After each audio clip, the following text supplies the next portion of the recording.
friends. Eric Andres, your guitar sage here. I hope everyone is doing well today. Let's dig into this. We're going to have a blast. First off, okay, make sure everybody can hear me. Give me a thumbs up if you can hear me. Let's see. Maybe I could just see here, just if there's any love that's been sent already. I'm sure you guys can hear me. If not, then you can let me know that. You can just say, I don't hear you. But we're live, my friends, on Facebook, YouTube, and Instagram. For my folks on Instagram, I will not be attending to your questions, but I will be attending to questions on Facebook and YouTube. It's just that I can't see Instagram from here. Okay? So we'll be bouncing back between the two after we get to our main webcast subject matter today, which is the 3 reasons why you are not moving forward on the guitar. Okay, 3 reasons why you're not moving forward on the guitar.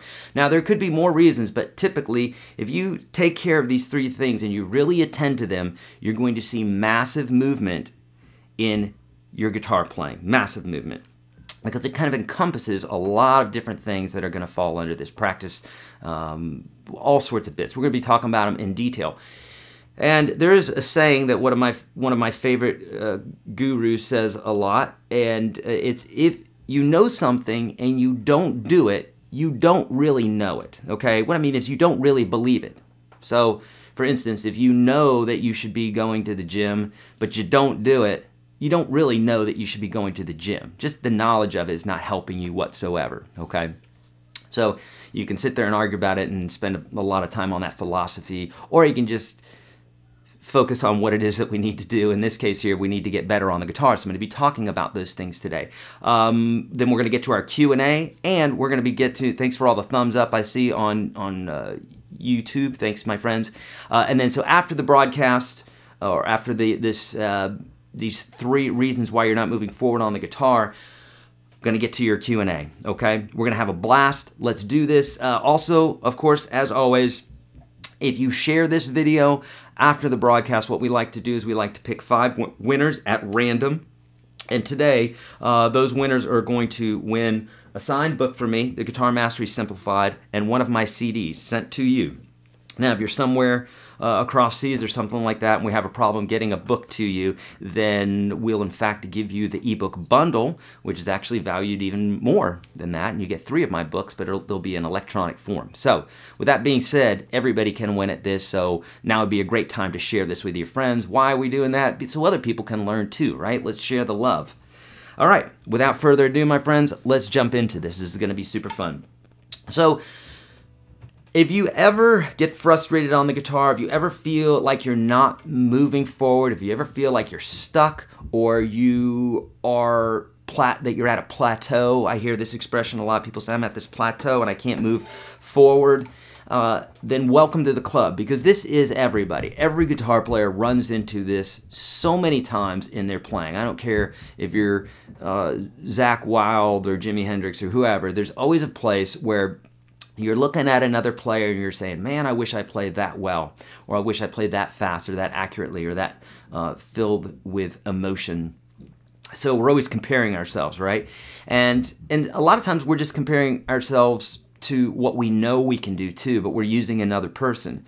So these frustrations can make us feel isolated on the guitar, like I'm not very good, or I'm not cut out for this, etc., etc. Well, these are all, they're not new thoughts to you, or they're not new thoughts to the universe. They're old thoughts, okay? So, and they're not yours, they're everyone's. Everybody goes through them. So that's the good news, right? Is that we all feel this, and in order for us to get out of it, there's definitely a methodology. There's a methodology to everything.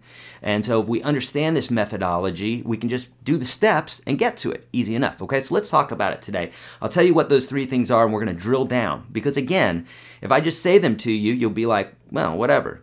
But it's another thing to apply them. You know, if I say to you that one of the most well-known chord progressions in all times that has made millions, probably billions of dollars, and has skyrocketed people to fame and done all the, you know, I could tell you all about this one chord progression. You'd be like, oh my God, tell me that chord progression. Then when I tell you that chord progression is a 12-bar blues chord progression consisting of A7, E7, and D7, you'll be like, well, I know that, so what? Well, that's what I'm telling you. This is a key that these things will seem so simple to you, but life oftentimes is like that. It's so simple to not work out. It's so simple to work out. It's so simple to not play guitar. It's so simple to play guitar, to practice guitar. Pardon me for adjusting this camera angle. We bumped here. Okay, that drives me nuts. So these things are simple, but what we need to do is we need to make them not just, we know that they're simple, we need to make them important, and we need to understand why they're important.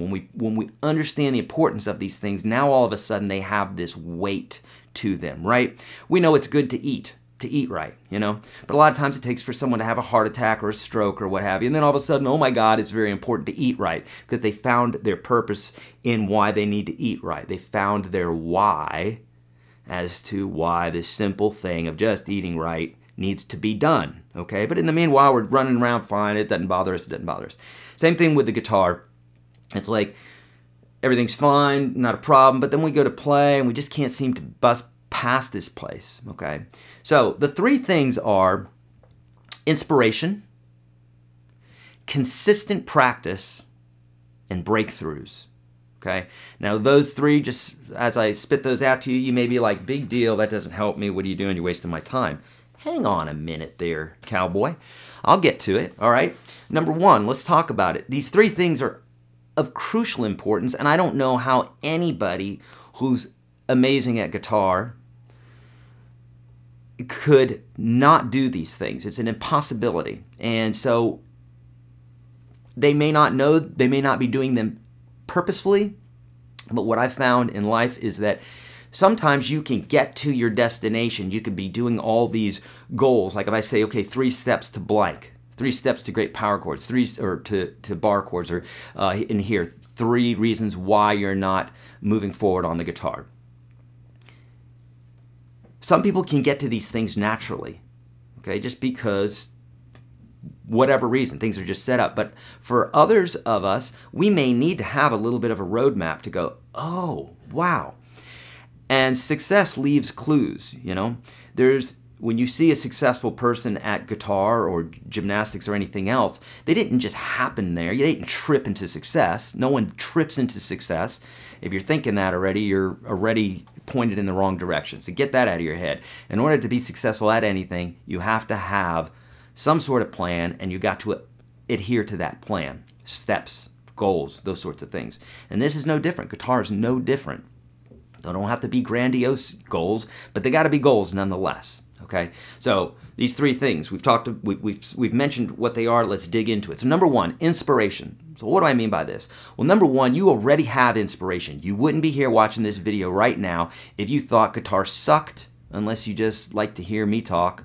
I don't know why that would be fascinating, because nonetheless, you may be here just to hear me talk. I doubt that. You're inspired by the guitar. I'm inspired by the guitar. When I sit here and I play and I turn the lights off and I just run a track like this for an hour and I just sit there and noodle and come up with different parts, it's so inspirational to me. I'm inspired by other guitar players, by chord progressions that I hear, new chord progressions, or new ways to play chord progressions, or new sonic tapestries that people create in music, you know, whether it be ambient music or, you know, orchestral or whatever. Like, it's amazing what people are doing with music these days, right? There's just so much happening. So inspiration is very, very, very important, because without inspiration, you're not going to pick up the instrument. And what I found is this: whenever I'm feeling like I'm not moving forward on the guitar, or I pick up the guitar and I'm like, I just don't know what to play, which happens to me often. And I know thousands of songs. I've taught thousands of songs. So it's not that I don't have songs to play, but to me, you know, after a while, they may all run into each other. And even though I was inspired at one point with them, I may not be inspired today by them. So there's this constant needing to feed that inspiration. How do we do it? So, I do these things called morning routines, and in my morning routines, one of those things is to just set aside X amount of time to practice guitar. Maybe it's an hour, maybe it's a half hour, depending on that schedule that morning. And so the whole part of this is that I take a half hour to say, it's time to practice guitar. Now what happens with that is there's some dedication into this, which is the number 2 of this three-part bit that I'm going to show you. But what happens is I have to fill this half hour with something. I've got to show up and do something. And what happens is if I'm just playing a warm-up or something like that, that gets boring after a while. And it makes me ask other questions like, surely this is not it. What else can I do? So what it does is it forces me to look at other resources that I have. So for instance, one of my favorite resources is using tablature that is interactive, like Guitar Pro or Ultimate Guitar. You know, they've got a subscription-based bit where you can read tablatures and you can play them and you can change the key and that sort of thing. I love doing that because you get all these real intricate bits and pieces, licks and what have you from your favorite guitar players, and you're able to practice them right there and just be inspired immediately. You can slow it down and practice, that sort of thing. So for instance, that would be an example of inspiration, but I wouldn't have found that inspiration if I didn't show up and say, okay, I need to practice the guitar, but what else can I do? So when you sit down with the guitar, number one, your inspiration, you already have some inspiration, but you constantly want to be feeding this, okay? And there's an infinite amount of inspiration that you can have. So if you're like, well, I'm pretty inspired, there's more, there's more, there's more, there's always more. So inundate yourself with inspiration to where you're absolutely obsessed with the guitar. Then it makes it, when you're practicing, it doesn't feel like practice. It feels like fun. It just feels like you're just having a friggin' blast playing the guitar. That's why it's called playing the guitar, right? Because it's playing. When it's this rote type of practice and it's just so boring. I mean, yes, there's going to be times like that, especially if you're dedicated and especially if you're trying to have a breakthrough, which is number 3 of this. Sometimes you just have to push through. It's just like going to the gym. When I go to the gym, more often than not, I feel great about it because I've gotten beyond that point of where it doesn't feel fun, right? In the beginning, it never feels fun to suck at the guitar and be practicing and show up for your practice, and you're just like, well, I'm not feeling like I'm getting very far. Feels like that at the gym right away. In the beginnings, you go and you're like, well, my muscles hurt. Yeah, no crap, your muscles hurt because you're not at the gym. You know, it's not rocket science. You're not the first guy to go to the gym and have sore muscles because you're not at the gym. Right? This is all common sense, but we forget about this stuff. So we have to be constantly inspired. So if whatever inspires you to go to the gym, you want to look better, you want to feel better, you had a heart attack, whatever it is, that's your inspiration. You need to find what your inspiration is, and that's something that you've got to find. I can help you with ideas like listen to your favorite guitar players, learn their songs, learn their chord progressions, software like DJ2. I've mentioned this before. I know it's an iOS program, but allows you to slow songs down off of Spotify or iTunes to where you can slow down and listen to every little part real intricately, keeping it in the same key or changing the key however you want. Guitar Pro, Ultimate Guitar. There's all sorts of bits and pieces out there. Metronomes, jam tracks. I put jam tracks up all the time in the Unstoppable Guitar System and on YouTube. So there's all different bits that we can do to be inspired. Getting in a program like the Unstoppable Guitar System, like I have. Whatever it is, typically that would be a methodology for getting to your inspiration or for attending to your inspiration, right? But if you see that I'm doing a particular something and I'm like, look, you can do this, this is easy, I was not able to do it either, then all of a sudden even the methodology turns into an inspiration, okay? So number one, you need to be inspired. If you're not inspired, you're not going to pick up the instrument. So number one, get inspired. That's easy enough to just say. It's your job to get inspired and to figure that out. Dig in the dirt, ask questions. Quality of your life is based on the quality of your questions. So if you're asking the same question over and over and over again, then you're going to have the same results over and over and over again. You got to get weird. You got to ask some different questions, okay? Don't be afraid of getting weird. That's what artists do, okay? And if you play guitar, you're an artist, okay? It's not some analytical thing. It's artistry, okay? That's that part of your brain where you're creating. So get creative and don't worry about rules, okay? Number two is consistent practice. Without consistent practice, you're going to have slow or low gains, okay? And what else did I say? And this is to support your goal, obviously, consistent practice. So we can have this inspiration. We could almost look at it like motivation. You hear me talk about stuff like that a lot. Motivation's great, inspiration is great, but if you don't do anything with that force, with that energy, and it is an energy, think about it for a minute. If you're breathing right now and then you get shoved underwater, you're going to get really inspired to get air. Someone's holding you underwater, all of a sudden you're really inspired to get air, and your mind is going to come up with every possible way to do this, okay? Whatever you need to do to get air, to get to the surface, okay? So being inspired, so we've got to have this this consistent practice in order to support our inspiration.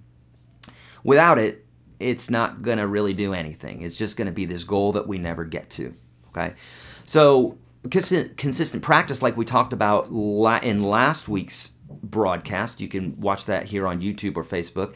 That last week we talked about different ways to practice and what have you, and coming up with a great practice routine that's based off of your goals is going to ultimately propel you to where it is that you want to get to on the guitar much quicker than just randomly picking up the guitar and wanking away on it, which we've all done before, right? So very important that we have consistent practice, okay? If it's that you're trying to get good at guitar, get good at your guitar chords, then consistently going after those guitar chords and having a system of doing that. Maybe it's, okay, I'm going to get to my 9 essential chords first. You hear me talk about that all the time. What are my 9 essential chords? They're the chords that I talk about that if every player knows, they can play millions of songs. It's in my free course that you can sign up with today. I say sign up. It's free. There's nothing to sign up with. You see the URL right there. It's also in the link of this video. Join that. I created that for free for you. Literally about $1,000 worth of free guitar lessons because I had so many people ask me questions that can be covered by this basic course. And I've had folks that have been playing for 30, 40 years get in there and say, man, there's stuff I did not know. Thank you. So check that out. Even if you've been playing for a long time, it's for all levels, okay? So we got to have that consistent practice, because if you're not chipping away, if you're just like, I really want to get a great chord vocabulary, you need to have something on paper, okay, or in your mind at least, but preferably on paper where you can look at it and go, okay, well, let's get to my 9 essential chords first, and I've learned 5 of those. Great, you're making progress. Tomorrow maybe you'll know 6 chords, and then the next day maybe you'll know 7, or maybe it's a chord a week. Doesn't matter. You got your own speed. And from the open chords, maybe you're going to go to bar chords, you know, and then you're going to do extended chords and jazz chords and you know, embellishments and those sorts of things, okay? So there's a methodology for this, and this is how I teach in all my programs, okay? So got to have that consistent practice, okay? And lastly, you got to have breakthroughs. Now, what do I mean by breakthroughs? Well, I use this concept all the time because I feel like if you can relate it to one thing, then you can bring it into something else. So that's why I'm always using analogies, all right? And working out seems to be a great one because we understand this concept. So folks that really know about working out, they'll tell you that if you're doing a set, let's say you have the maximum weight of bench pressing, let's say, and let's say you can only do 10 of whatever weight that you've chosen. Well, those folks that really know about working out and the science behind it and what have you will tell you that 7, especially 8, 9, and 10 of those sets will glean more. Basically, you'll get more from those last 2 or 3 pushes that you do than the 8 or 7 before that. I'll say that again. If you're pushing, you're bench pressing 10 times, the last 2 or 3 will glean more results for you than the first 7, okay? Understand that it's a principle, it's a concept, it's not a concept for some people, it's a life universal principle. Some people call it Pareto's rule. You can look it up after this, P-A-R-E-T-O, Pareto, and it's true for everything that I've ever come across. It means that 20%, if you have the right 20% of knowledge of whatever it is, it's going to take care of 80% of what you need to know. Same thing with guitar. There's about 20% of the things that you see on YouTube and on the internet and what have you, that if you know those things, you can literally be about 80% proficient on the guitar. If you learn the other 80% of the stuff, you'll be another 20% proficient. I know, sounds crazy, totally true. But in regards to breakthroughs, and I lost my place there a little bit, I'm sorry. Okay, breakthroughs. So when we're working out, those last few are really what truly propel you to the next level. Why is that? Okay, listen to this principle, write this down, absolutely important. Unless you're coming to your threshold of pain or wherever your limitations of what your mind is saying that I can't get beyond this thing, whatever it is, you have to, number one, forget that you think that there's like some place that you can't get to. But conceptually, there's this thing that you feel like you can't get to. If you're like, I can't get to that speed, oh, I can't play this, or I can't improvise, or whatever. These are things that we say. We shouldn't be saying them in the first place. But number one, there's this kind of invisible, invisible ceiling or invisible like force field that you feel like you can't get beyond.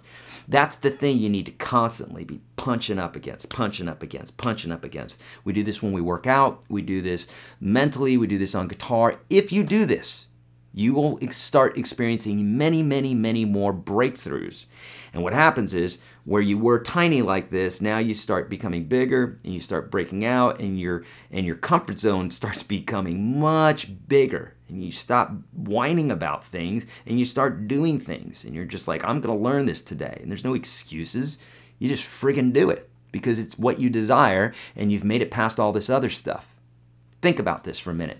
We're on a continuum. I don't care what it is in your life, you're on a continuum. In your learning, in the way that you eat, in the relationships that you're in your place in life, in your getting good at guitar or not getting good at the guitar, composing or decomposing. Think about it. At one point, you couldn't fret the guitar. You couldn't pick the guitar. If you did, it was so minute, so terrible that you might as well not have been able to do it at all. Okay? So there is a place that we start. And guess what the weird thing is? Every guitar player starts at the same place. I know some of you are like, duh. Many of you are like, no, that's not true. Jimi Hendrix and all these other people started, they had to have started closer because they were so much better. They had to have started in the middle or more advanced. And it's like, no, everybody starts at the same place. This is great news because that means that just like them being infinite in their capabilities, you are too. There's no difference in it. It's just applying these principles that we're talking about. Okay, so breakthroughs. What are so important about breakthroughs? If you're going to the gym and you're doing 7 because 8, 9, and 10 are hurting your muscles, they're hurting everybody's muscles, okay? Get over it. Push through those because those last 3 is where the quan is. That's where it's really going to ramp you up to the next level. And I've experienced this with everything in life. So when you're playing your scales, let's say you're playing to a metronome, and let's say you're playing at 120, okay? Playing your eighth notes at 120, and you're like, okay, man, this is the fastest I can go. Okay, well, practice there. Try to bump it up to 121. Okay, you want to play cleanly, but you want to constantly be challenging yourself, because if you're constantly challenging yourself, you're telling your brain, not content with where you're at, get over here. And if you do that, it will listen to you. But if you don't do that, it'll be like, man, I'm great with mediocrity. I love mediocrity. It's cool, man. Don't be that guy. Unless mediocrity is cool for you, right? A buddy of mine messaged me this morning, and he said, man, I just bombed a gig that I did, and I'm really picking on myself about it. And I said, take the energy that you're picking on yourself about and stop thinking that, and take that time and energy and put it into practicing your guitar. You know what you screwed up on stage. It's not because something crazy happened, it's because you weren't practiced. I mean, let's get real, right? If you go up on stage, you could blame something on anything else, but bottom line, if you had a bad performance and you sang bad and everything else, would it have been a better performance if you had really been practiced up and had been amazing? Right? So we know that. So take that energy, put it into your practice so that next gig you can kick ass. Or be totally fine with mediocrity. And I don't say that flippantly. I truly mean that. Like, decide what you want to do. If you want to be mediocre at the guitar, that's totally okay. The world needs a ton of mediocre players, okay, for sitting by the campfire and just playing. No, we don't need, everybody doesn't need to be a studio player or be some rock and roll guitar hero. Didn't have to be. You're all guitar heroes in my eyes, but you know what I'm saying. We don't all have to be Dave Grohl or Jimi Hendrix or etc. There needs to be the middle guy too. But determine what it is that you want to do and then be that. Okay, so if you're not the mediocre guy and you are trying to get better, or maybe you're trying to be the mediocre guy and you're the guy who just started off guitar, then you're still going to have these breakthroughs. All right, so breakthroughs, just understand that if you are in your comfort zone when you're playing guitar, you're not moving forward. It doesn't mean it has to be all like that. You know, we got to have fun on the guitar. You got to take a break and just cut loose and play your repertoire and have fun. If not, then you're going to lose some of your inspiration. It's going to be all analytical, right? All work and no play makes Johnny, whatever, wherever it was in The Shining, it made him an axe murderer. So don't do that, okay? Play, have fun with this. It's all about having fun. But so much more fun to shred than to be the guy who's on stage wanking away, looking like an idiot, right? So much cooler to be the guy who's slaying it. But the only way to slay it is for that discipline that's created from the inspiration of you wanting to do these magnificent things. Okay, enough of that talk. We could get into all the philosophies of that, and we will. But I want to get to some questions, and it's a great time to tell you right now that if you are, if you're watching this right now, and you haven't already, share it, because after the broadcast, we pick 5 winners, and the winners today are going to win Guitar Mastery Simplified and a signed copy of this and a CD from me. We're going to mail that out to you. And for those folks that we can't get it to, if you're overseas or something like that, we're going to give you the ebook bundle that I sell on my website, YourGuitarSage.com. And that consists of ebook, what I call the Ultimate Guide 1, the Ultimate Guide 2, and the Advanced Blues book. You would get all 3 of those. Okay, without further ado, let's get to some questions, and here we go. Okay, and I'm going to start this on YouTube, and then we'll jump back and forth between YouTube and Facebook. And in fact, on Facebook, I need to get on this live video. So let me have it there with those questions on YouTube. And here we go. I'm opening up Facebook right now. All right, and I see some questions there as well. Good, good. Okay, so, and guys, gals, when you're asking me a question, be good boys and girls and put a question mark, because there's so many comments and they go by quickly enough to where I can't. My eye is not going to catch it. Always a question mark, please. It will be better for you. A dull boy. Thank you, Mike Anderson. Mike is saying, all work and no play makes Johnny a dull boy, but it also made him an axe murderer. And Mike is also asking, with a question mark, thank you, Mike, what's wanking? Wanking is a British term for something that, for something else that you might do down south here. But I like to use it when it's talking about guitar. You know, it's just kind of like just goofing away. And there's nothing wrong with that, but everybody does it, but I'm saying don't do it all the time. You know, let's get serious about becoming a better player, okay? Okay, Coca Beck on YouTube is saying, how to improve phrasing to make solos make sense? Great question, Coca. Whenever I get a question where I can give you more resources, I'm going to do that as well as telling you right now. Write this down. On YouTube, type in YourGuitarSage phrasing or YourGuitarSage call and response, YourGuitarSage minimalistic blues. These are all different things that you can search that are really going to help you with this, understanding this, okay? Now, yes, Barry just answered the question in more detail on YouTube about wanking. Thank you, Barry. So, how to improve phrasing to make solos make more sense. So, Coca, think about this for a minute. When we ask a question or when we're talking, we have inflection. Inflection. Ba-bum-bum. You know, there's melody to our voice. When we ask a question, we might say, you know, what do you think about that? Or, are we going to go to the market today? You know, there's there's there's actually melody to our voice. And because of that, it makes us feel different things, just like talking.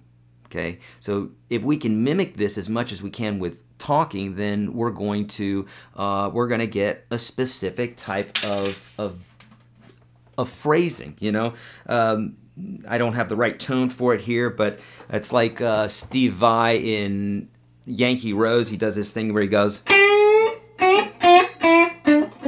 It's terrible because I don't have the right tone, and he's using a wah-wah and everything else, but he's mimicking laughing on the guitar, and it's in an appropriate spot in the song and what have you, and it sounds like he's laughing on the guitar.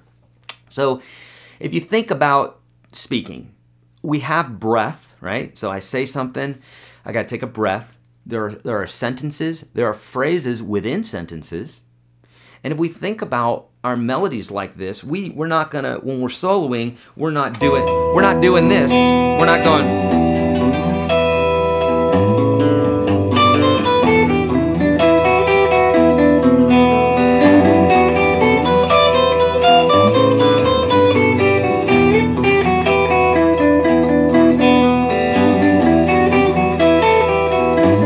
Right?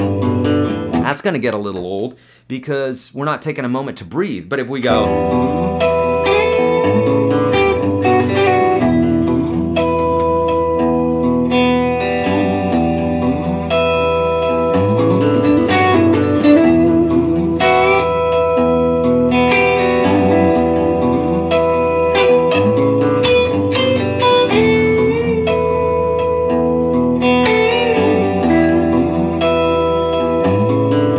you know, we have phrases, and so you stop for a minute, and you have notes that go fast, and you have notes that go slow.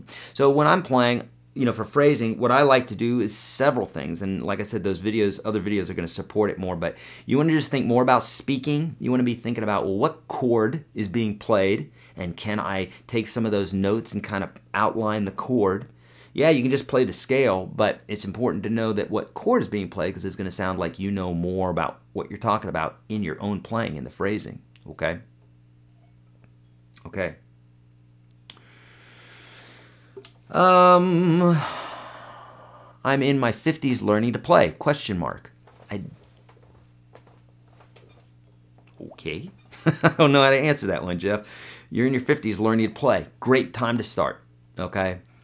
Start with the free program that I've got, YourGuitarSage.com/30. Go through each one of those videos, specifically do what they're saying there. You're going to have a massively great foundation to start off, okay?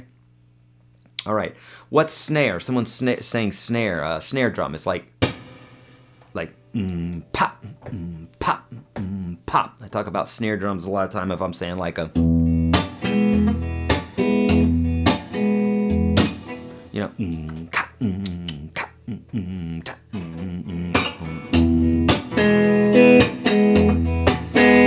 you know, mimicking a snare, okay? One of my favorite songs to teach, I love blues, but I don't know if I have a favorite song to teach. I love them all, really, I just love it. Help with left-hand muting. Example, Stevie Ray's Pride and Joy, Glammy 24. Glammy, take the one specific small lick that you're working on, and listen, this is for everybody, not just Glammy 24 and Stevie Ray Vaughan's Pride and Joy.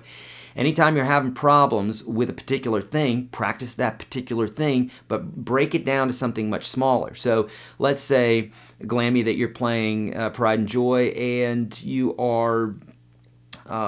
you know, playing the whole phrase, break it down to a much smaller phrase and just work on the left hand muting for that specific phrase.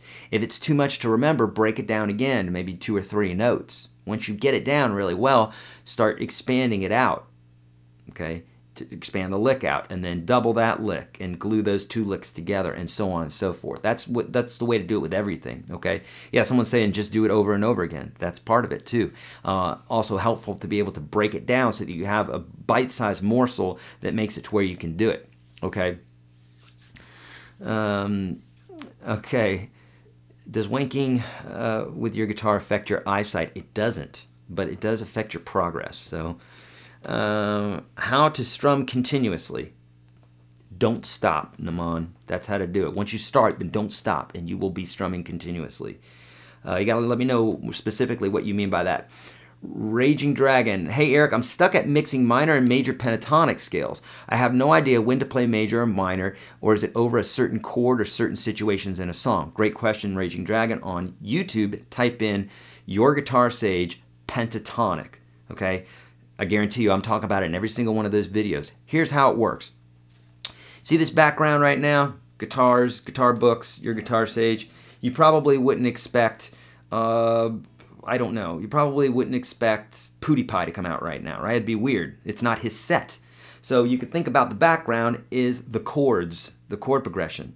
And you could think about me as being the pentatonic scale, okay? Let's say this is an A minor chord progression in the background. I'm an A minor scale. So the chord progression determines what scale you would be using. If it's an A major chord progression, then you would use an A major pentatonic or an A major scale.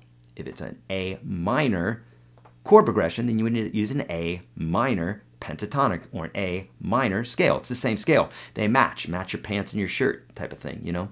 Watch that video about the pentatonics on YouTube, or if you're in the Unstoppable Guitar System, go there, okay? Great question. If you're leaving guitar with a shop or a school, what's the best way to label it without devaluing the instrument? That's great.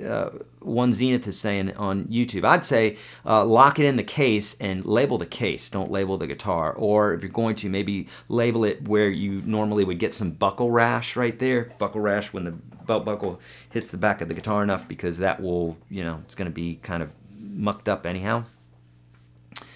Okay. Great.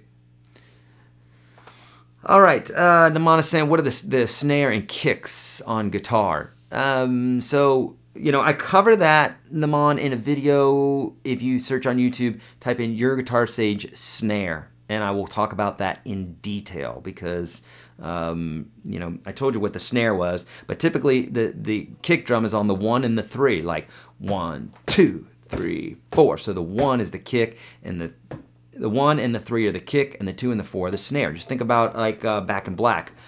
Bump, that's a kick.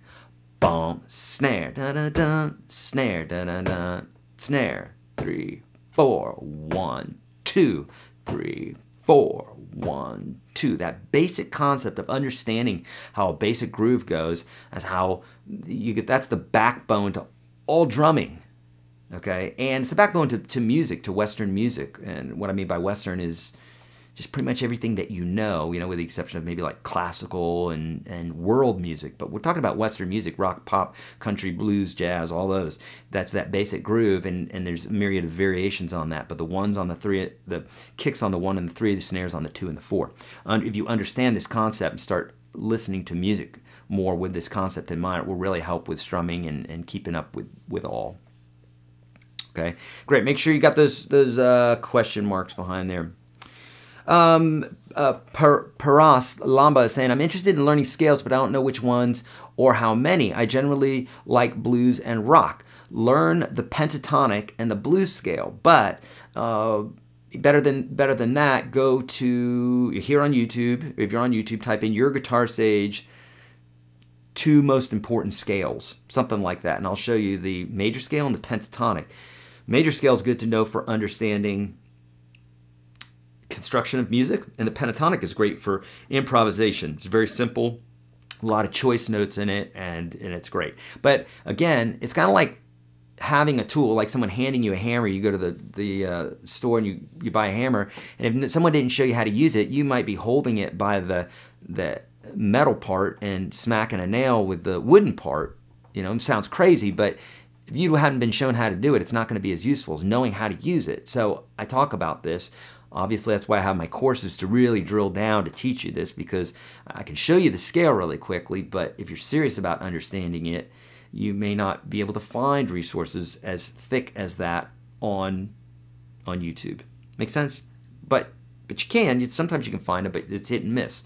But that's how you want to learn phrasing.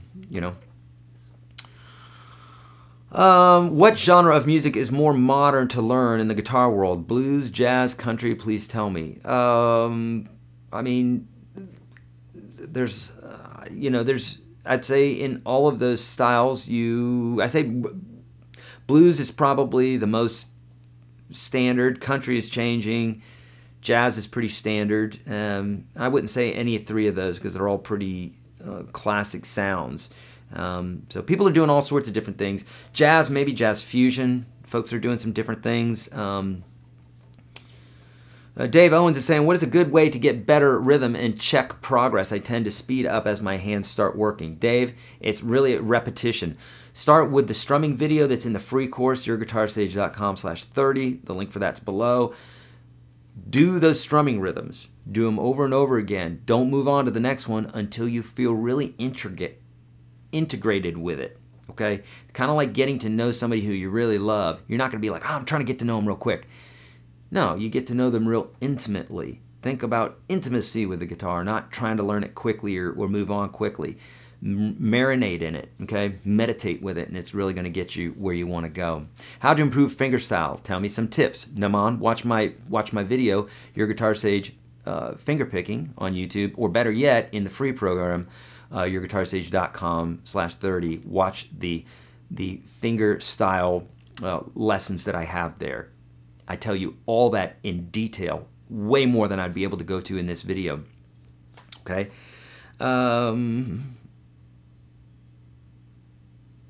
Okay. What's an easy solo to learn in a classic or hard rock song? Gosh, I'm gonna have to come back to that one. That's a great question. At what stage of progress do you think it's good to learn a 12-string guitar? Personally, I don't like 12-string guitars. I've owned them before. They're a real pain in the butt because you're constantly tuning, because 12-string doesn't sound good unless it's totally tuned perfectly. And to me, it's a big waste of time because you're constantly tuning. Okay, unless you're just a big lover of the 12-string, there's a reason people don't play them very often. So I'm saying don't do it. You know, if you're going to play it, like people might use it for a record or something like that, but most people aren't like 12-string players where they're playing all the time. There may be a guy out there that does that every now and then, but for the most part, no, because it's a real pain in the butt, and you're fiddling with knobs instead of playing. Okay, that's why I suggest to people to not play electric in the beginning. I say play acoustic in the beginning, so you can just concentrate on what's going on with the song instead of being so concerned with pedals and this sort of thing. Okay. Okay. I'm gonna jump over. I'm gonna do one more here, and then I'm gonna jump over to Facebook, and then we'll go back and forth. Okay. I'm a beginner learning learn guitar online only. I'm stuck at transitioning between chords. How do I get better at it? You practice it, and you practice it only. On YouTube, search Your Guitar Sage transitioning, or better yet, in the free course, I talk about that in more detail, specifically on how to transition and some rules that you could set up, right? Remember I said all this stuff is simple, but knowing some of these little tweaks will really get you there better. And whenever you experience a problem on the guitar, try not to look for something else to practice. The thing you're having a problem with, practice that. Yeah, I know it's frustrating. That's how you get That's the quickest way to get good at something, is to practice the thing you're having a problem with and be very observant. Why am I having a problem with this? Slow it down and break it down, which is one of the many things that I talk about in my courses, and the way that I apply practice is that if you slow things down, you break them down, it gives you your chance, a brain, to digest, to marinate, to meditate on what it is that you're trying to get done on the guitar. Because if you don't do that, your brain can only handle so much, you know. It's kind of like if you're playing Guitar Hero and you ramp it up to very fast and all these notes are coming at you and you're like, ah, and you're like, you just give up because your brain can't handle it, and it just at some point it says, I can't, and there's no way I'm going to catch up. We do this with guitar all the time. We're trying to move forward too quickly. I mean, there's nothing wrong with wanting to move forward quickly, but if it's that you're wanting to move forward quickly and you're not practicing enough, boo, who cares about that? Everybody can do that. Anybody can say, oh, I'm going to be a rock star and not practice. Big deal. That's very, very unimpressive. I'd rather talk to the guy who doesn't even want to be a rock star. It is practicing his ass off, or practicing her ass off. And then she ends up being a rock star without even knowing it. That guy's way cooler than the guy who wants to be a rock star and isn't practicing. Like that's, you know, I want to look like The Rock, but I don't want to go to the gym. Can you help me out? I'm not saying you specifically. I'm saying try to get in this mentality of hitting your breakthrough where you're having a problem and pushing through that. It's also going to help with your character to where you can say, wow, I pushed through this. I got through this. Okay, good stuff. All right, so let's go to Facebook. Let's answer some questions here. When practicing a scale, how many notes in the scale need to sound off per beat so I can learn to keep time? I don't know what you mean by that. Oh, I think I know what you mean by that, Jonathan. So it just depends. Like if you're practicing with a metronome and it's like tick, tick, tick, tick, you could practice tick, tick, tick, tick. That's the first way I would suggest doing it. Then the next time you could do, you know, after a while of getting really good at that, I would say back off of it. I have a whole series about this inside of the Unstoppable Guitar System. On YouTube, you might search YourGuitarSage metronome, and I might have talked about some of this. I've done so many videos now, it's hard to tell. It's hard for me to remember what was what, what's where. But I know I did some basics on this, okay? So then what I like to do is to get less dependent on the metronome and to build a better internal metronome is I will cut the metronome in half. So instead of tick, tick, tick, tick, it'll just go tick, tick, tick, tick, and then I'll be like tick, tick, sorry, tick, tick, tick, tick, that sort of thing. Because now what happens is I'm having half as many clicks and I can now throw in a note in between. I think that's what you're talking about. And then you can obviously do that for every other note. Then you can do it for every you know, on the 1, and then 2, 3, and 4 you don't hear, and then you can do that for 8 notes. 1, 2, 3, 4, 5, 6, 7, 8. You can do that for 16. And so the more you spread it out, the more your internal clock builds. But there's a place where you're going to find your breakthrough, right? Where you're like, oh, I can't do 8 notes, but I can do 4 notes. I keep falling off of doing 8 notes. So then practice it with 4 notes, okay? Great question. So when am I coming to Denmark? I would love to come to Denmark, and I would love to, we've talked about that I would like to this year. I'd love to start doing some live, you know, coming to your city type of thing and playing and getting together and jam and having a live setting like this, but we're in the same room together and I can walk around and look at your hands and help you with that. I would love to do that. Okay. Okay.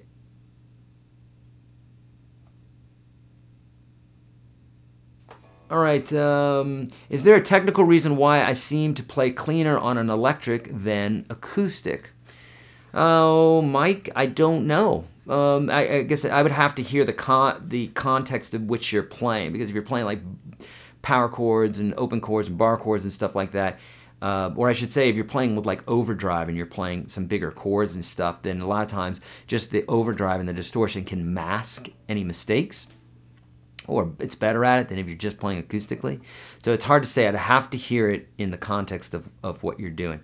Again, if you can leave question marks, I'm going to be able to get to those questions better.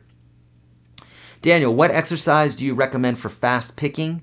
I recommend exercises for accurate picking, Daniel, because you'll never get fast at something that you're not accurate at. And let me help you out with something that is absolutely going to change the way that you think about guitar. And this is for everybody. Don't think fast, think accurate, okay? Don't think fast, think accurate. You can never get to fast without accuracy, okay? You can never get to fast without accuracy. You could be, you know, playing all over the fretboard as fast as you can. Here's my scale.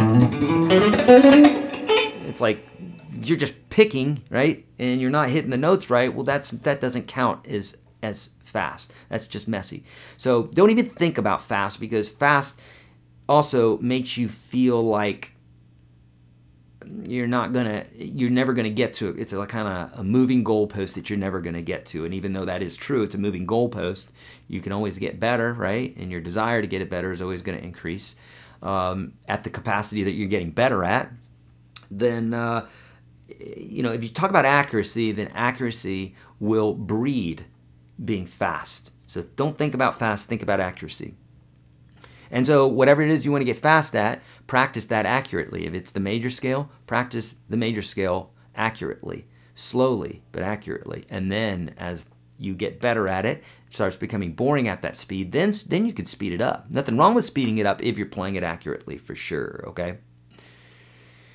Okay, yes, Roy is saying, yeah, I've got picking exercises, Daniel. I've got lots of picking exercises actually in the free course, YourGuitarSage.com/30. Okay, okay, on Facebook, Jonathan is saying, what is your thought on buying equipment from pawn shops or secondhand stores? Jonathan, I like doing that, but honestly, or I should say, I love buying used equipment. I almost always buy used equipment. I just love it. It's got some love into it already. It has a story. It's typically half the price of what you'd pay in the store. But I don't like buying from pawn shops, and I don't like buying from secondhand stores as much as I do individuals. Number one, there's always an upsell in it, so it's going to cost more, and a lot of times a lot more. And I don't like that. So I like Craigslist and Reverb.com and eBay and those sorts of things. But I love Craigslist because I can go and meet the guy and play the guitar and those sorts of things. But sometimes you'll find a good, honest secondhand store that will, that will sell some good equipment. Fender or Gibson? George is asking. Both. I've got videos on that too on YouTube. I learned the last live session that there's a difference between Udemy and UGS, but I didn't catch the reply. I have Udemy and 2 ebooks. Am I missing something by not having the UGS subscription? Ken, I'll talk about that. Okay, so friends, I've got, as well as, whoa, look out, Nelly. As well as having the free course, YourGuitarSage.com, I have 2 different ways that you can learn as far as online courses. I mean, yeah, I've got the books, right? But I have the Unstoppable Guitar System, in short, we call that UGS. And then I have the Complete Guitar System, which is on a website called Udemy, U-D-E-M-Y. And basically it's like paid YouTube, except the content is in courses step by step with PDFs. They're rated, and it's like YouTube on crack, if you will, but the courses, and they're very affordable. The course on Udemy is the #1 guitar course that's out there, and there's many, many, many guitar courses there, but it's a #1, and we've been number one for a long time, and I'm very happy to say that. Thanks to you guys. Thank you so much for that. And that's a great course, and it's very, very affordable. So if you're looking for very, very affordable and a great course, that's the place to go. If you're looking for more complete, the Unstoppable Guitar System, I'm literally putting an hour of new material into every single month. Right now, we're close to 600 videos. And the Udemy course is not nearly that much. It might be half that. Inside the Unstoppable Guitar System, we also have nearly 600 jam tracks. We also do live broadcasts with, like we're doing here, except with just the UGS members only. I don't do that with Udemy. Those are the main differences. And I have a video for that too. If you go on, if you search Unstoppable Guitar System versus Udemy, I have a video, an old video for that. I need to redo that one. Chris, the program I was talking about is called DJ2, D-G-A-Y, numeral 2. It's an amazing program. I can't get into all the details. I've done videos on it before. Get it. It's like $6. It's an app. It will absolutely, especially if you're using Spotify. My God, that program is so amazing. It's made for DJs, but I find it indispensable to guitar players. Okay. Okay, I'm going to bounce back over to YouTube here in...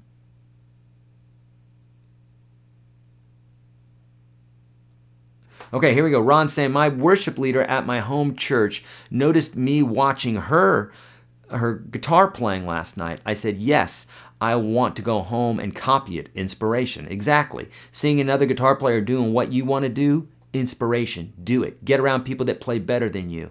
And help the guy and also have somebody who you can help out. Teaching is a great way to learn. But surround yourself with more better players. Okay, very important to do if you want to get better, you know.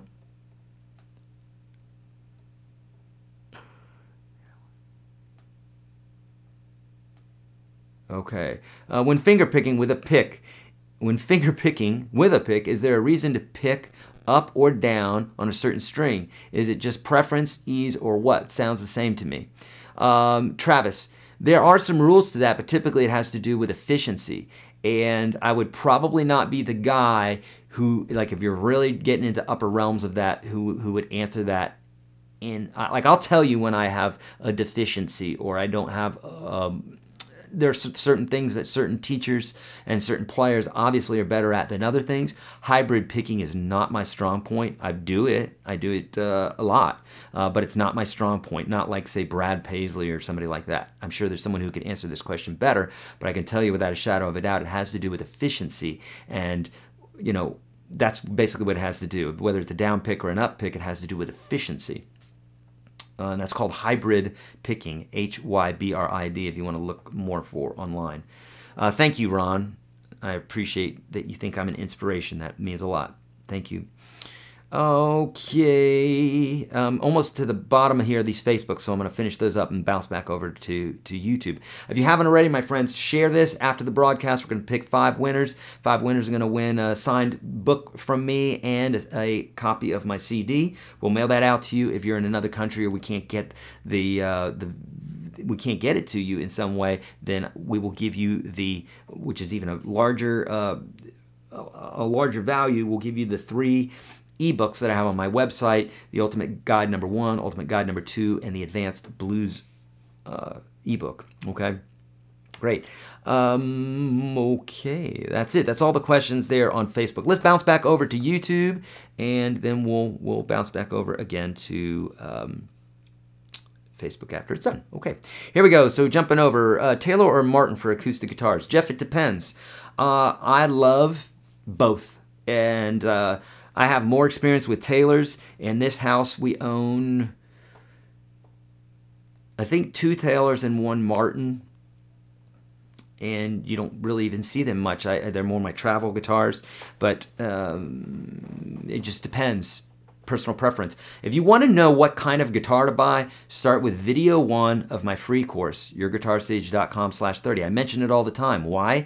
Because notice that all these questions that people ask me are covered by that free course. The link is in the description of this video if you don't want to type it.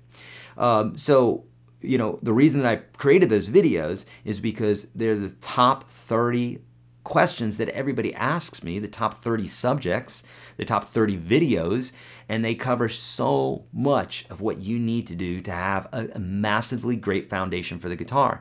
To know what kind of guitar to buy, you don't have to know about all these different woods and tuners and this, that, and the other thing. In time, you might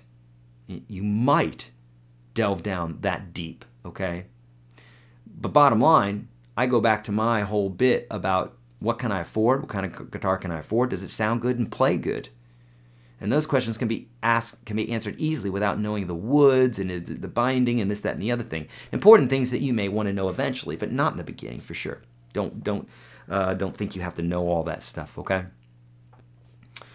Okay, I've listened to Indian guitar songs by Indian composers. What is your opinion of it? I love it. I think they do some great things, and they're using. I've seen them use the fretted guitars where there's many frets in between these, and there's like what they call microtones, and it's so interesting. And I look at it and I say, dear Lord, how does anyone remember all that? You know, do I prefer Les Paul or Strat or Tele? I like them all for different reasons. If you haven't heard already, I'm developing a guitar right now with my good friends from Franklin Guitar Repair and my personal guitar tech, Greg Ellis, and we are like mad scientists in a lab, and we're taking the best from all these amazing guitars, and we're leaving behind what they did wrong. What? Eric, that's insulting. What do you mean what they did wrong? The things that they didn't know back in the 50s when the Les Paul was developed, when the Strat was developed. They didn't know a lot of science that they know now. Or they tried to make them cheaper or whatever. There's different things that they weren't doing back in the day. They were the first guitars. It'd be like looking at a Model T Ford and going, well, this is the best guitar. This is the best because that's all there was. No, it's all there was, you know. Yeah, they're classics, but that doesn't mean they're the best. If you put a Model T next to a Tesla, I guarantee you in today's world, you'd probably like the Tesla better, unless you're a collector and you just like old cars. Okay, guitars are similar. So more on that later. But I love Les Paul. I love Strats, and I love Tellys. Boom, Les Paul, Strat, Telly, SG. This is a modern James Tyler Variax. It's a real techie type of guitar. And then, of course, the beautiful Little Sister by B&G. If you guys don't know who these guys are, check them out, because they're making some amazing instruments, and I'm going to be doing a review on this baby. I'm still working with it and loving it right now, but I'm going to do a review on it.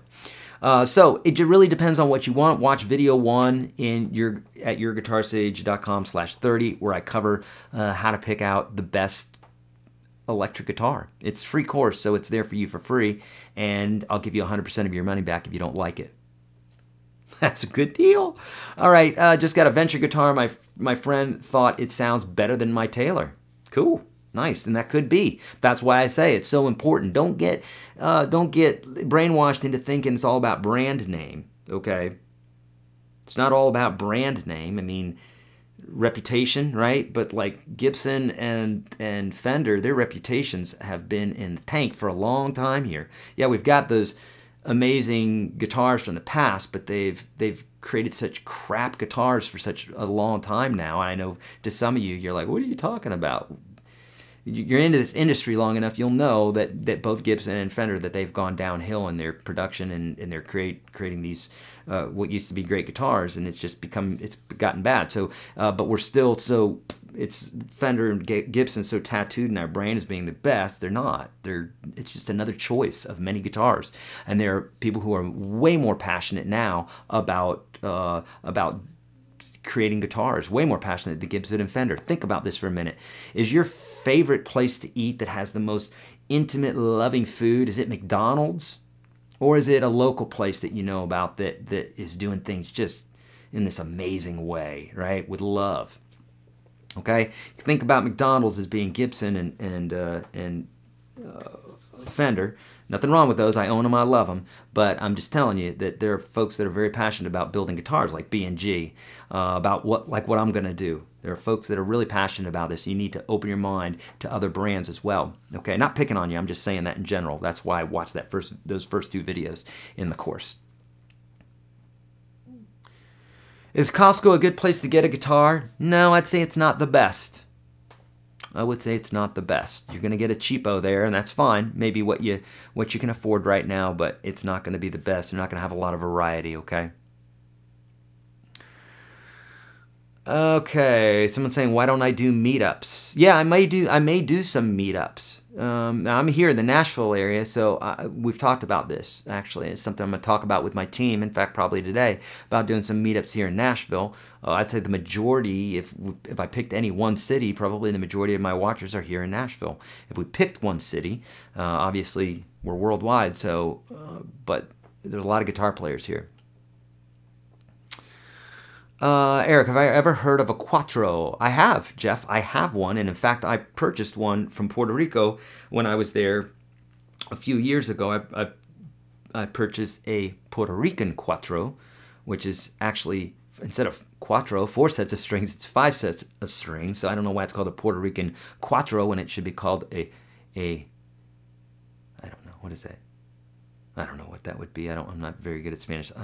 What is it? 1, 2, 3, 4, 5? It should be called the Cinco, right? I don't know. But I do have one, and I love it, and I've used it on some tunes. In fact, with the side project that I did with my wife called Kirby and the Roaches, you can look that up on Spotify. I have a tune there. There's a couple tunes, actually, that we did it on. What a Mess is one that I did it on, and also we did a cover of Radiohead's Creep, and I put it on that one, too. Listen for it. Okay, great stuff. You guys have some great questions today. Eli Riza is saying, Eric, I heard somewhere that D minor is the saddest key. What do you think? What chord progressions are emotional? How can I make the listener emotional?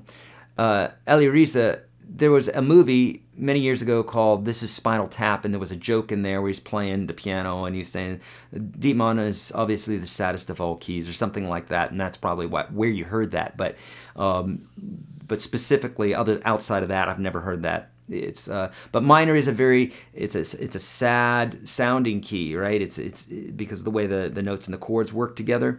But that's how to get emotional is if you really want that sound, gravitate more towards the minor sounding chord progressions. It's going to sound better.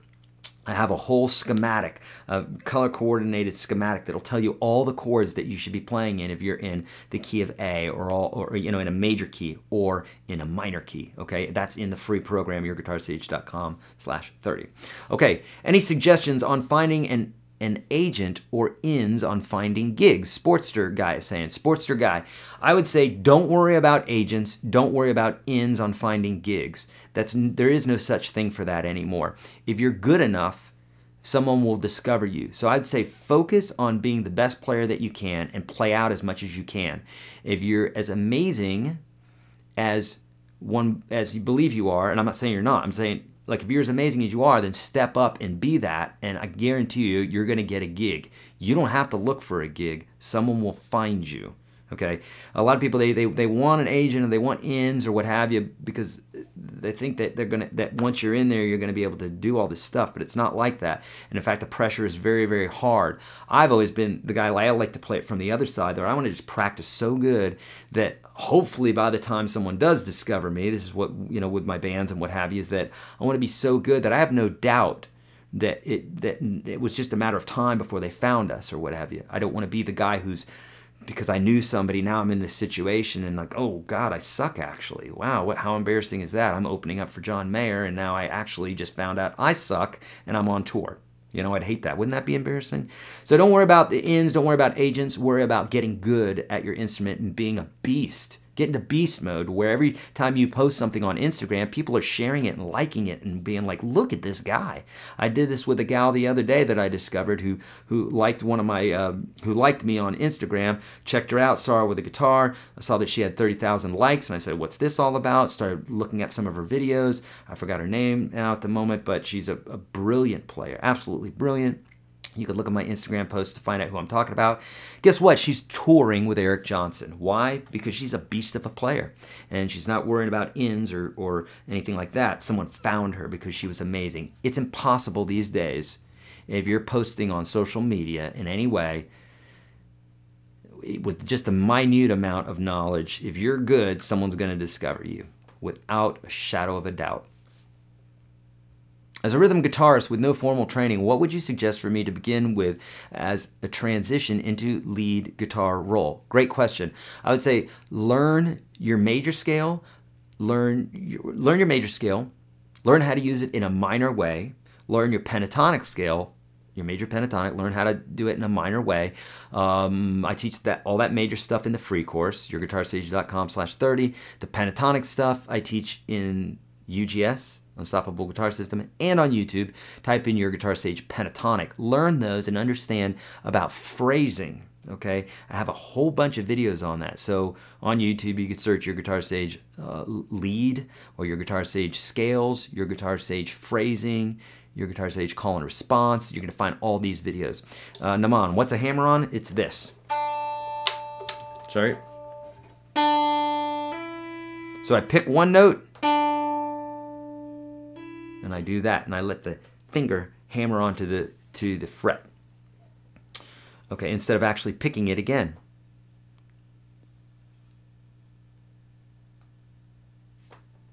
Okay, someone's saying, should I reduce the string width using a truss rod to play easily? That question does not make any sense whatsoever, and I'm sorry. If you can phrase that differently, the truss rod is made to arc the neck, to bend it at a different, at levels that you would want it to be at. And I typically tell people, don't mess with it. Let an expert do that, okay? Especially if you have an expensive guitar, because you're going to foul it up if you don't know what you're doing, okay? I've never traveled to India, but would love to. Thank you for asking, Naman. How many strings does a quattro have? A traditional quattro has 4 sets of 2. I think they call them corsets. So like a 12-string guitar, but instead of 6 sets, it's 4 sets. And in the case of the Puerto Rican Quattro, there's 5 sets. Again, I'm not sure why it's called the Puerto Rican Quattro when it should be just called a cinco or cinco-co. Tommy is saying, I really want to play guitar just as my hobby. I love music and I want to jam with people. My question was, would you recommend bass guitar or electric? Or is it just preference? So, bass guitar is like the low guitar, and electric, so that's kind of a, should it be bass or electric? I think you mean probably acoustic or electric. We'll go with that because the bass and electric are two different guitars. It's like saying a violin or an electric guitar. It's like two different instruments. If you need a bass player, well, if you play guitar, you can play bass anyhow. I think I have a video on that. But bass is really fun. You're just playing the low notes typically, not chords.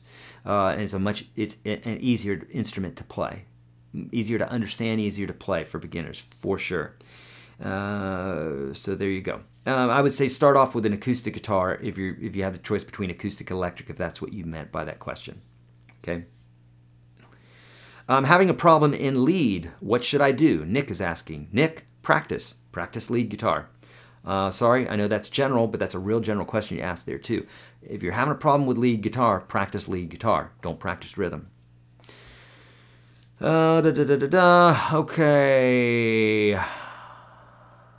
Still on YouTube here.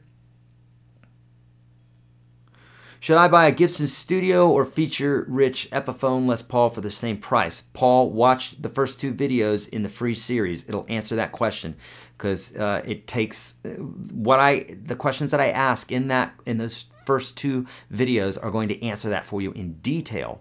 It would take about 15 minutes for me to go over that right now. But at bottom line, it comes down to budget, feel, and price. But I go into the detail in that video, so watch that. Okay.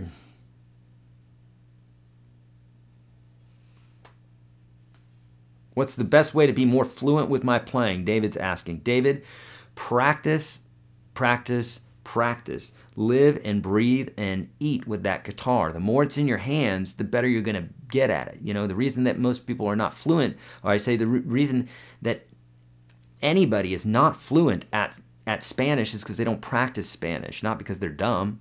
And for the same reason that you see a kid speaking Spanish, it's not because they're so smart, it's because they learned Spanish, okay? So the reason that someone's really good at violin at 4 years old is because they were practicing earlier than that. And the reason that someone becomes great at playing guitar at a later age but not at an earlier age is because they started later. So it all has to do with starting and practicing. So to get fluent at something, you have to do it a lot, okay? What's the best acoustic guitar amp for under $500? Your opinion matters. Thank you. All right. Hello from Canada.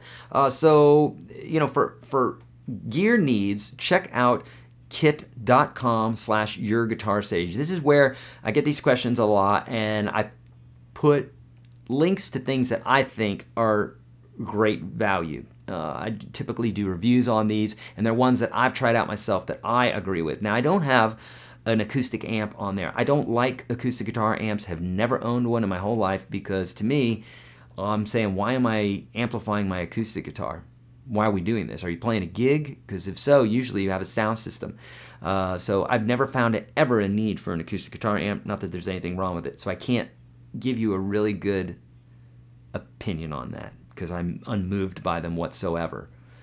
This would be a great acoustic guitar amp because it's full range. You want a full range amp as opposed to just like a 12-inch speaker because it's going to give you a real mid-rangey sound, which is great for electrics, but you need a full range system, meaning the woofers, the big ones, the mids, and the tweets, the tweeters, the tweets, the tweeters. Tweeters? Chris? Tweeters. Yeah, tweeters. You need full range because the acoustic guitar has full range. It has lows and mids and highs, and those have to come across. So this Amplify, so that'll be my suggestion for you. Get this Amplify, and that is at kit.com/YourGuitarSage. That is a great amp, and you can do other things with it. It's Bluetooth. You can plug electrics into it. Sounds amazing, and it's a great overall amp. So that's what I would suggest for you, and it would make your acoustic guitar sound fantastic. But I don't personally use them. How do I talk my wife into purchasing a better guitar? Why don't you write a song for her, Richard? Write a love song for her on the guitar that you had. And maybe put a lyric in there that I would write more love songs for you if I had another guitar. Roy is saying, when should you change your capo out? Do they wear or change sound and play? Roy, I've never had one wear out, but yeah, I suppose, you know, it's got a spring, so in time it could. So if it's not holding your strings down and you're getting buzzing and you know that you have it in the right position, then make sure it's not the guitar neck's too thin or something like that. Maybe you could use it for another guitar, but I'd say that's when to change it out. Do you humidify your acoustic guitars?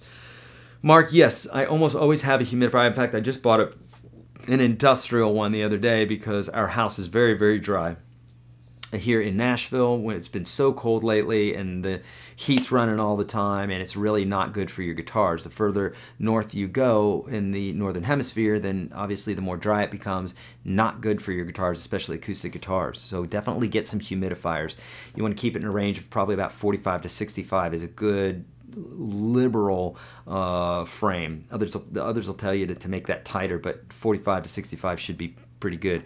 It's okay if it dips down or gets too high for a few days and then comes back to normal, but you don't want to keep something in those high or low positions because you're going to have issues with your guitars, including them falling apart to some degree.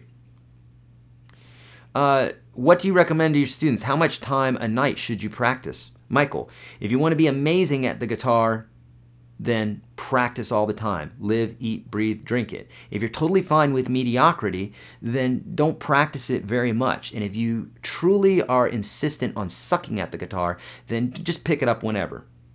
Okay? I know it sounds like I'm being sarcastic there, but that's how much to practice. If you're in love with someone, how much time do you spend with them? You don't look at how much time. You try to spend as much time as you can with them, so you're not looking at your clock. So try to change your mindset. How good do you want to be? And really be honest with yourself. If you're like, man, I really just want to play at campfires. There's nothing wrong with that. We need campfire guys and gals.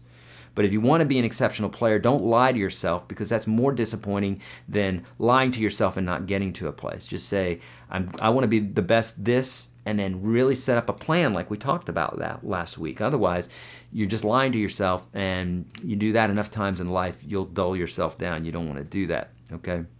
What kind of music should I play in order to make the ladies want to take their shirts off? Paul's saying, well, I guess it depends on what your lady likes. If she likes something soft and smooth like John Mayer, then learn to play like John Mayer. But she may be a Metallica gal, and you got to learn some Metallica. Aside from, so that was from Paul. Tyler's saying, aside from playing with a metronome, what kind of tips or advice do you have to give for someone that's trying to improve their rhythm and timing? Tyler's saying. Tyler, slow things down and practice smaller bits. Okay, so if you have a phrase that's 4 measures long, practice it in 2 measures and 1 measure, and just do it nice and tight for 1 measure with a metronome or without. But make sure you're getting real intimate with that and knowing when those pushes and pulls and et cetera and accents are. Great questions. Okay, make sure you're leaving a question mark. Okay. Otherwise, I'm going to skip it because these are going too fast. Just bought an Epiphone Texan acoustic and I don't have a hard case right now. Is it necessary to buy a humidifier and hard case for storing guitar in the house? No, not necessarily. The hard case is typically for traveling, but if it's sitting in a stand and you don't have babies or animals that are going to knock it down, then it should be fine in the stand. But you definitely want a humidifier if you know, Texas should be fine for humidity. Texas, I'm from Florida. You don't have to buy a humidifier. It's perfect. It's right where it needs to be.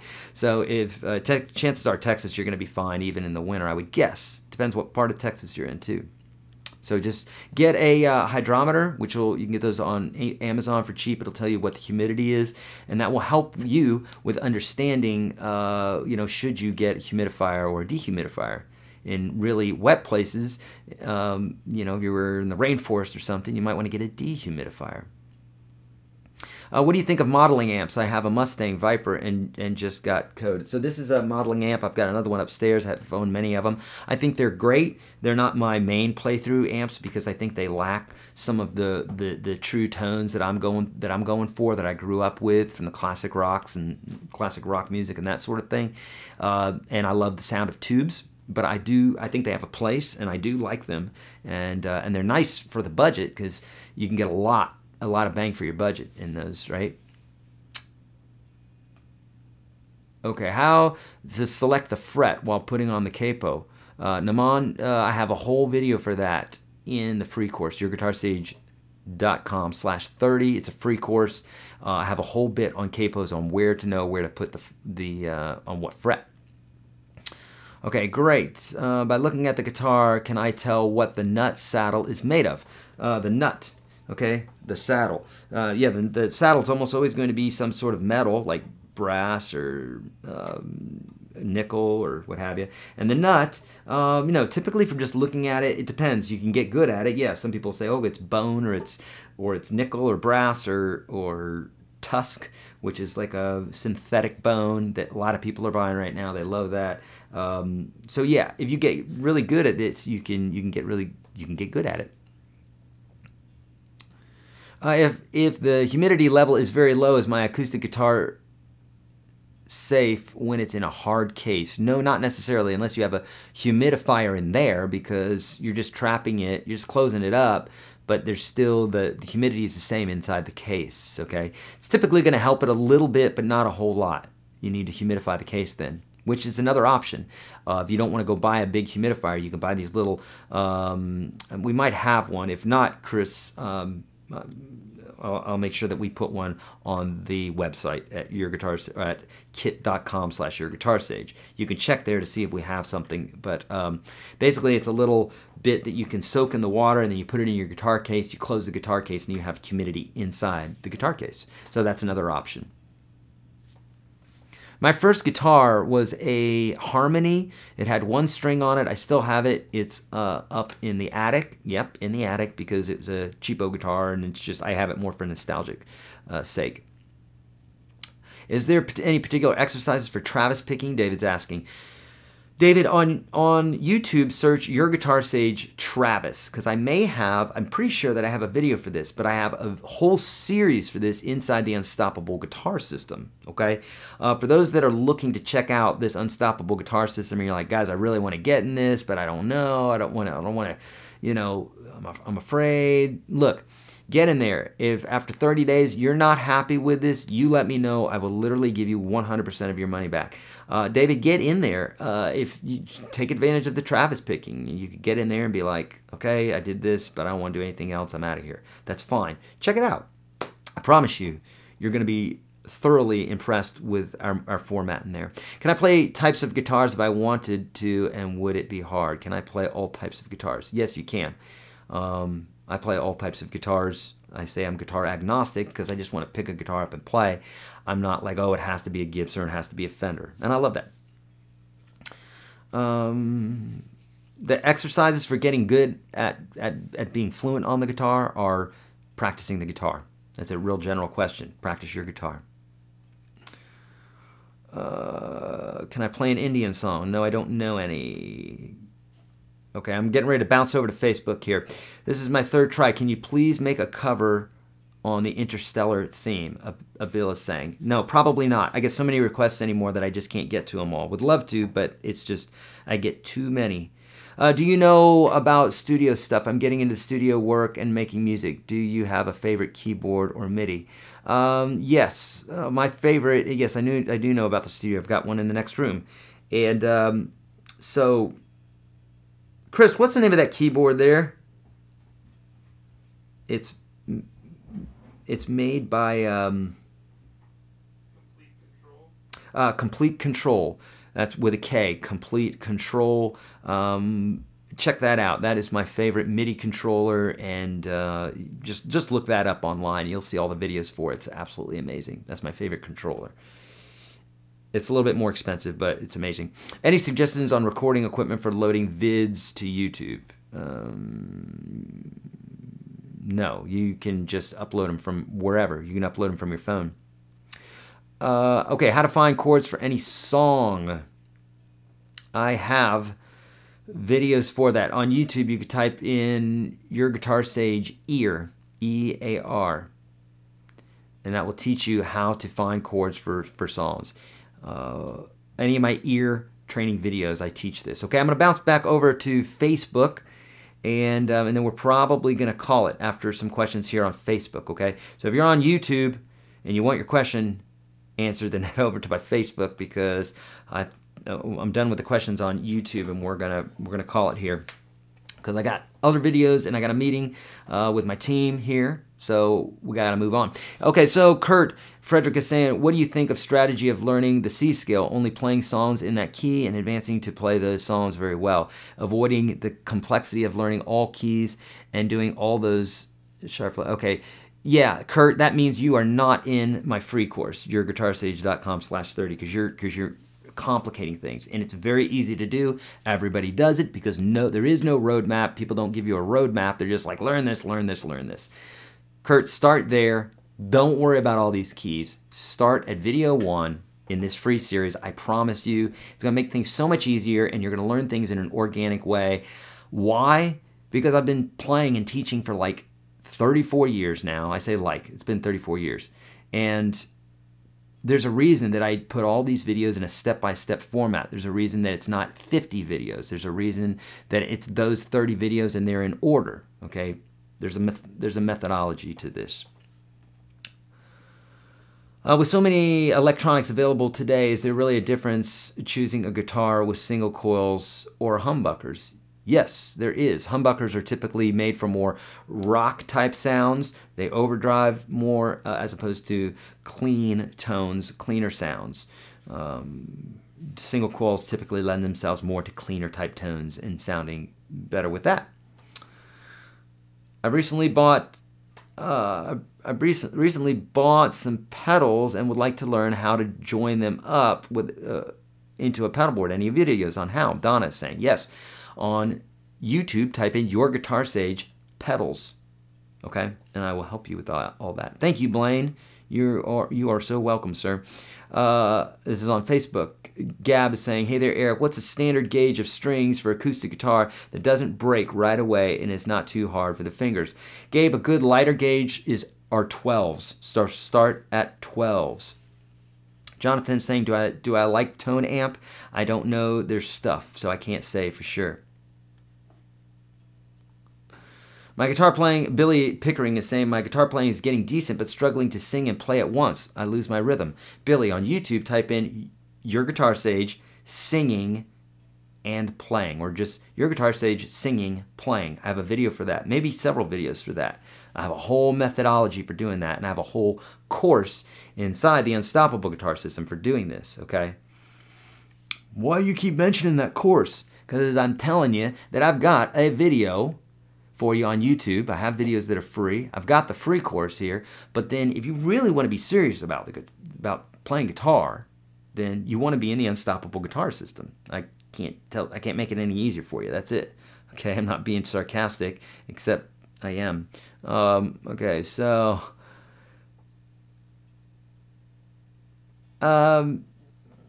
Jonathan's saying, so I wanted to ask people, don't judge people, wanted to ask if I choose to practice a scale or box of notes position, how do I use? I wonder if I should consider in sections, starting off from the root note and end up at the root note. Jonathan, you have not gotten in my free course. Watch the free course because I go over all of this in detail when I'm talking about the scales, okay? Yeah, you want to practice from root note to root note, but there's other things to know. And in a broadcast like this, I can only dig in so deep to each question, right? So I can make sure that you're all getting your questions answered. So you need to go a few levels deeper with this, and you can do that in the free course. And then after that, if you want it, in the Unstoppable. Donnie, I have not seen those pickups you're talking about, the QOX4. I have not seen them. And a bell, I don't know that specific Fender guitar. Okay. Gab is saying, okay, Dustin, how do I get entered for giveaways? Dustin, we do giveaways all the time, so it depends. In fact, we've got a broadcast coming up on, and mark this in your calendars, friends. We got a big broadcast coming up where I'm giving away another one of my personal guitars. So I do this every now and then where I give away a guitar that I've used, and in this case here is my Takamine. It's my EAN 10C. I've played this guitar for years. In fact, on some of my earlier videos, that's my acoustic guitar that I was using, and then I switched over to the Gibson just because that was my dream guitar. And but I'm giving that one away. the Takamine. It's like an $800 guitar that I bought in Nashville maybe 10 years ago, something like that. Has a lot of love. It's traveled with me a bunch, and I'm giving that away. When am I doing that? It's going to be at the beginning of March, and I'll tell you the date. It's going to be on March the 3rd. Write that down. March the 3rd. It's a Saturday, 11 a.m. Central Standard Time. We're going to be giving a lot of stuff away. We're going to be giving away over $5,000 worth of goodies. What did you say? Yep, over $5,000 worth of goodies, okay? We give away stuff all the time. In December, we gave away 30 guitars. We gave away one for every day, okay? So, in here, if you want to be entered into the giveaways, you share the video, okay? It usually has something to do with sharing, but always look in the description of the videos, okay? That will tell you how to do it. How do you know when the humidity level is high or low, and what's a good humidity level? Like I say, 45 to 65 is a good bit. You want to get a hydrometer, H-Y-D-R-O-M-E-T-E-R. You can get those off Amazon or wherever, to check your humidity. And then you'll know if you need a dehumidifier or a humidifier. Most people are going to end up needing a humidifier, unless you're in the rainforest. All right, great questions. Okay, jumping up to the top here.